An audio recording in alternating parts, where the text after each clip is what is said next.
লিখে দিছি পদ পদ আলা রেখে ছোট মেয়ের নাম আমি রেখে দিছি এরিনা। এখন বড় হয়ে গেছে, পরে বলা হতো আপনি মিশর যাও, হলো কোরআনে হাফেজ, আবার মিশকাত শরীফ পুরাটাই মুখস্থ।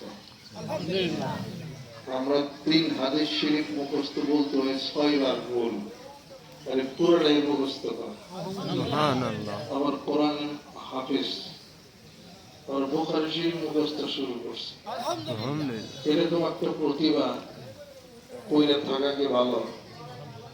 মিশর যাক, মিশরে যদি শিক্ষকতা পড়াশোনা করে সারা মিশরে ফার্স্ট হয়ে যাবে ইনশাআল্লাহ।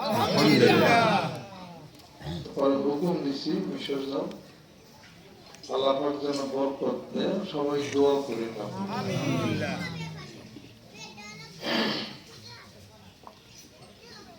সম্মানিত এলাকাবাসী, মুরব্বী যারা আছেন, এখানে ছোট্ট আয়োজন হলেও আয়োজনটা খুব প্রাণবন্ত হয়েছে আলহামদুলিল্লাহ। এই সমস্ত জায়গায় দীর্ঘক্ষণ কথাবার্তা আমি বলার মনও চায়। অনেক বড় জায়গা, কতদূর হাইটে গেলাম ওই কলেজের মাঠে, কেমন একটু দূরে দূরে লাগে, কাছাকাছি হলে ভালো হয়। এই সমস্ত জায়গায় তো কোনো বাধ্যবাধকতা নাই, এখানে কোনো সভাপতি সেক্রেটারি সব প্রমুখ প্রমুখ এগুলোর কোনো সমস্যা নাই। আমি বলি নয়, 10 মিনিট পরে হলে আমি আসুন, 20 মিনিট পরে হলে আসুন, আমার টেনশন কাজ করে না। বাইরে গেলে তো টেনশন কাজ করে, মাহফিল অথরিটি, সভাপতির বক্তব্য, এলাকার এমপি সাহেব আসতে মনে হয় 3 মিনিট দেওয়া লাগে, অনেক কিছু একটা নিয়ম কানুন পালন করতে হয়। বিদায় আমি কলেজ স্কুলের মাঠ, কলেজ তারপর বড় প্রতিষ্ঠানের মাঠে সাধারণত আমি একটু কম যাইতে চাই। এই ধরনের প্রোগ্রামে আমার সুবিধা, আমি হলো তরিকার কাজ করি। আমি কোনো রাজনীতির বক্তব্য দিই কোন রাজনীতি করে ভোট চাই বেড়াইছি না, আমরা জিগির কোন কোন ব্যক্তি জিগির রাখছে ভোট দিবেন তো আল্লাহ, এই তালে আমি করি। ঘাটে মতো ঘুরি, জেনে রাখ জেনে খাই, 3 জন মুরিদ করি, 2 জন জিগির বাতায় দেখতে চলে যাবে। আর যারা দেশ নিয়ে চিন্তা করে, রাজনীতি করে, তাদের ব্যাপারটা হলো আলাদা। তারা কি এই সমস্ত জায়গায় তারা ওয়াজ করে, তারা হলো আন্তর্জাতিক খ্যাতি সম্পন্ন বক্তা, বিশাল বিশাল একজন মানুষ। বড় বড় জায়গায় তারা মাহফিল ছাড়া তাদের পোষায় না। আমরা ছোট মানুষ, ছোট জায়গায় আমরা বক্তব্য দিই। কথা বুঝছেন না? এই বাংলাদেশে দেখেন না কত খ্যাতনামা বক্তব্য, মুফাসসির কোরআন সাইদি সাহেব হুজুর, তারপরে আব্দুল গাফফার সাহেব মুফাসসির কোরআন, তারপরে আমির হামজা সাহেব মুফাসসির কোরআন, তারপরে মিজানুর রহমান আজহারী সাহেব উনি আরেক মুফাসসির কোরআন, তারপরে ডক্টর তারেক মনোয়ার সাহেব মুফাসসির কোরআন, এরকম বড় বড় মানুষ সব আছে। ওনারা সারা বাংলাদেশ কাঁপাইয়া ঘুরেছে। ওনার বিশাল কলেজ মাঠ, রেসকোর্সের ময়দান, সহরাওয়ার্দী উদ্যান, বড় বড় জায়গায় তারা মাহফিল করেন, লক্ষাধিক লোক হয়, বিশাল একটা কারবার। এদের মাইক বড় হয়তো 1,500 তাই না, স্বামীরা চালাইছে, আমি বসছি, কিছু কথা হইলো, একটা ওয়াজ হয়ে গেল, দাওয়াত দিলাম, জিকির করেন, কয়েকক্ষণ মুরিদ হন, আল্লাহ রাস্তায় থাকেন, এই হয়ে গেল। আবার আরেক জায়গায় যা আরেক কথা আমি বলি। আমাদের কাজ হলো এইভাবে কাজ আমরা করি। আর ওনারা হলো আন্তর্জাতিক মানের বক্তব্য দেয়, তো ওগুলো আমাকে মনে করেন পোষায় না। আমাকে লাইন একটা, হেগো লাইনে বলো আলাদা আরেকটা।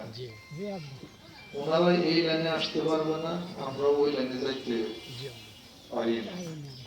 আমাকে এই রাস্তাতে আমরা সাইকেল চালিয়ে দেখা যাই, ওনারা হেলিকপ্টার চালিয়ে দেওয়া কথা ঠিক করে। হাফিজুর রহমান কুয়াকাটার হুজুর, ওনারা হেলিকপ্টার বক্তা করে সবাই। এর তো সম্মান করে ওনারা নাই, তাই না? সম্মান করে হেলিকপ্টার ভাড়ার জন্য 50,000, ওনারাতে দেওয়ার লাগে 20-50,000, 1 লাখ টাকা নিয়ে নেয়। প্যান্ডেল করা লাগে। হাফিজুর রহমান কুয়াকাটা হুজুরের আনতে মোটামুটি 3 লাখ টাকা খরচ হয়, তাই না? আমি এনআরসির কথাবার্তা কিছু কয় লাখ খরচ গেছে, হালকা পাতলার মধ্যে হয়ে গেল না?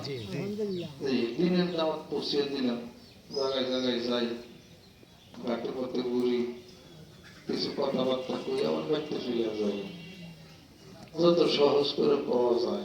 কথা ঠিক কিনা? এরপরে বছর একটা বড় মাহফিল আমরা মানিকগঞ্জ বসে করি, বিশ্বস্তমা। ওরে ধরুন আপনারা সবাই যান, আমরা সবাই যাই। এই আর আমি তো এত ওয়াজ কত তফসিল কম কম করে পারি, তফসিল বেশি আমি পারি না। তফসিলের পর একটু আমি মাটি ময়দানে হলো আমি দিই, এলান দিই। তাফসীরের পর একটু হলো মানুষ মানুষ পাওয়া। কোরআন নাযিল হইছে মানুষের উপরে। আলিফ লাম রা, কিতাবুন আনজালনাহু ইলাইকা লিতুখরিজান নাসা মিনাজ যুলুমাতি ইলান নূর। আল্লাহ পাক বলেন, অনুরূপ বন্ধু তোমার উপরে কিতাব নাযিল করেছি যাতে মানুষদেরকে অন্ধকার থেকে আলোর দিকে নিয়ে যাও। সুবহানাল্লাহ।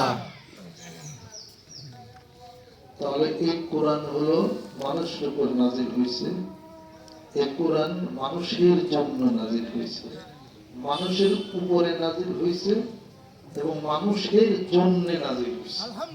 সুবহানাল্লাহ, সুবহানাল্লাহ। আল্লাহ পাক কোরআনুল কারীমের মধ্যে সূরা আহজাবের মধ্যে অন্য সূরার মধ্যে লাউ আনজালনা হাযাল কুরআনা আলা জাবালিন লা রাআইতাহু খাশিয়াম মুতাসাদ্দিআন মিন খাশিয়াতিল্লাহ, যদি এই কোরআন আমি অবতীর্ণ করতাম পাহাড়ে, তোমরা দেখতে এই ভর ওজন পাহাড় রক্ষা করতে পারত না, টুকরা টুকরা দীর্ঘ বিদীর্ণ হয়ে যেত। সেই কোরআন নাযিল হয় মানুষের উপরে। সে কি সাধারণ মানুষ যার বিকাশে খোদার প্রকাশ পেশ হইল না? ভাবলি রাসূল তাই তো মনের ঠক গেল না। একজন মানুষের উপর সেই কোরআন নাযিল হয়েছে, মানুষটা কেমন? অতএব কোরআনুল কারীমের প্রতিপাদ্য বিষয়বস্তু হলো মানুষ। কোরআন নাযিলের উদ্দেশ্য হলো হেদায়েত। সুবহানাল্লাহ, সুবহানাল্লাহ। কোরআন নাযিল হয়েছে মানুষের জন্য, কোরআন নাযিল হয়েছে তার উপরে, মানুষের উপরে। সুবহানাল্লাহ। কোরআন নাযিল করে আল্লাহ পাক বলতেছেন, যালিকাল কিতাবু লা রাইবা ফীহি, এই কোরআনের মধ্যে কোনো সন্দেহ নাই, কোনো সুবাদ নাই। There is no vector. This is the book of absolute command. এটা হলো সন্দেহ নাই, এই কোরআনের মধ্যে কোনো সন্দেহ নাই। এই কোরআনে যা আছে সব সত্য। সুবহানাল্লাহ। অতএব সেই কোরআন জীবন, কোরআন তাফসীর কার জন্য এর কথা আমরা কই, তাফসীরের পরে একটু কই। যেহেতু কোরআনুল কারীম মানুষের জন্য, এজন্য মানুষ গঠন করা যায় কেমনে এই কথাটা আমরা কই। আলহামদুলিল্লাহ। মানুষ কোরআন যদি নাই পড়ে, জিকির যদি নাই করে, আল্লাহর যদি নাই ডাকে, তাহলে মানুষ বানানোর দরকার আছে না? যেরকম ঠিক এই মানুষ আগে মানুষ বানাইবে, মানুষ মানুষ হবে। মানুষ তো কত কত পশুর কাতারে, পশুর কাটা যদি নাই থাকবে, আপন মা সন্তানকে কেমন করে হত্যা করে, স্বামী স্ত্রীকে কেমন করে হত্যা করলো, স্ত্রী স্বামীকে 6 টুকরা কিভাবে করলো ডাকাতে, তাহলে পশুর তো সব আছে না? এদের তাফসীর যার উপরে নাযিল হয় মানুষ, তাফসীরের পর একটু আমরা করি যে মানুষ মানুষ হও, তুমি মানুষ হও, তুমি আল্লাহর চেনো, পরম পরওয়ারদিগারকে তুমি চেনো। এই মানুষকে মানুষ হইতে গেলে আর একটা মানুষের কাছে যাইতে হয়। সুবহানাল্লাহ। এজন্য আল্লাহ পাক ঘোষণা করেন, ওয়াত্তাবি'i সাবিলা মান আনাবা ইলাইয়া, তোমরা তার পথ অনুসরণ করো, তার সাথে বন্ধুত্ব করো, যে ব্যক্তি আমি আল্লাহর পথ অনুসরণ করছে। সুবহানাল্লাহ। ওয়াকুনু মা'আস সাদিকিন, সাদিক সত্যবাদী মানুষের সঙ্গী হইয়া যাও। সুবহানাল্লাহ। এইটুকু আমরা করি, তফসিরাত পারি না। মানুষকে মানুষ হতে গেলে মানুষকে মানুষের কাছে যাইতে হবে। সুবহানাল্লাহ। সেই কথা, সেই বক্তব্য, সেই কথা আমরা দিই। মানুষের মাঝে আছে কি? জোরে বল। রূহ আছে, আত্মা আছে, আছে না? আছে। মানুষের মধ্যে আরেকটা মানুষ আছে, এটা হলো রূহের মানুষ। ওই মানুষ হলো রূহের মানুষ। ওই মানুষের চোখ, নাক, কান সবই আছে। মানুষের মাঝেই আছে মানুষ। এবার করে দেখ না, তাই বোঝা যাবে না তো, যা যাতে তাতে বোঝা যায় না। মানুষের মধ্যে আরেকটি মানুষ আছে, সেটা হলো রূহের মানুষ। ওই মানুষ চলে যায়, ওই মানুষ আবার ঢোকে। রাত্রিতে ঘুমে এসে থাকেন, স্বপ্নে দেখেন আপনার বন্ধু আমেরিকাতে গেছে, আপনার ভিতর থেকে আমেরিকা কে চলে গেল, বন্ধুর সাথে সাক্ষাৎ হয়ে গেল। আবার রাত্রিতে বন্ধুর সাথে সাক্ষাৎ করে আপনার ভিতরে আবার কে ঢুকলো, কে গেল, কে আবার ঢুকলো, ওটা হলো রূহের মানুষ। ওই মানুষটা যদি জাগ্রত না থাকে, বাহিরের মানুষের স্পন্দন বন্ধ হয়ে যায়। ওই মানুষ যখন ভিতরে থাকে, জাহিরি মানুষ চলাচল করে, ওটা হলো রূহের মানুষ। আসআলুনাকা আনির রূহি কুল রূহু মিন আমরি রাব্বি। আল্লাহ বলেন, রূহ আমার একটা হুকুম, এই যে ভিতরে দিয়ে দিছি, রূহ ঢুকাইয়া চাবি মাইনা দিছি। এবার ফেরেশতা আসে, আজরাইল ফেরেশতা এসে রূহটা ধরে কবজ করে নিয়ে যায়। যতদিন রূহ ছিল বাসা ছিলেন না।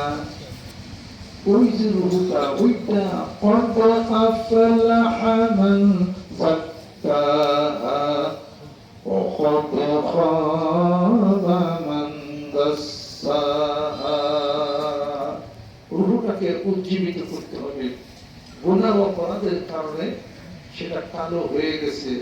আল্লাহর জিকির যখন পড়ে, ইদা যাকারাল্লাহ খালাসা ওয়া ইদা কাফারা ওয়াসওয়াসা। আল্লাহর জিকির যখন মানুষ করে, সব শয়তানের যত ওয়াসওয়াসা আছে, ওই গুনার কারণে রূহটা কালা হইতে থাকছিল। আল্লাহর জিকির যখন করে, জিকির করার কারণে ওইটা সাদা হয়ে যায়, সুন্দর হয়ে যায়, ভালো হয়ে যায়। ওই তাফসীরের পরের জিনিসটুকুর কথা আমরা বলি। অতএব এই জন্য দাওয়াত দেই হলো জিকির। চক্ষু বন্ধ করে ধ্যান এবং খেয়ালি, ধ্যান করেন, খেয়াল করেন। ধ্যান খেয়াল করতে করতে এই জীবনের অনেক পরিবর্তন হয়ে যাবে। যেরকম সুবহানাল্লাহ। কোরআন মানলে সব পাওয়া যাবে। সুবহানাল্লাহ। কোরআন শরীফ তেলাওয়াত করে সব খবরই পাবেন। কোরআন শরীফ পড়েন, সালাম দেওয়া শিখবেন। ইযা হুয়িতুম বিতাহিয়াতিন ফাহাইয়ু বিআহসানা মিনহা আও রুদ্দুহা। সালাম যদি দেয় সালামের উত্তর দাও। আর মুসলমান ওই ব্যক্তি উত্তম যে আগে সালাম প্রদান করে। মে আল্লাহ ব্লেস আপন ইউ। সুবহানাল্লাহ। সালাম প্রদান করো, দেখলে বলে মুসাফা করো। কোরআন যদি তেলাওয়াত না করো, মুসাফা করা তো বুঝবা না। যদি তোমার মধ্যে রাগ ক্রোধ যদি থাকে, কোরআন তেলাওয়াত করলে তোমার ধৈর্য এসে যাবে। ওয়াল কাযিমিনাল গায়যা ওয়াল আফিনা আনিন নাস। সুবহানাল্লাহ। জীবনের প্রত্যেকটি ক্ষেত্রে ক্ষেত্রে কোরআন দরকার আছে না নাই? আছে। কোরআন দরকার আছে। আল্লাহর নবী সাল্লাল্লাহু আলাইহি সাল্লাম তিনি হলেন বাস্তব কোরআন। আলহামদুলিল্লাহ। জোরে জোরে সুবহানাল্লাহ।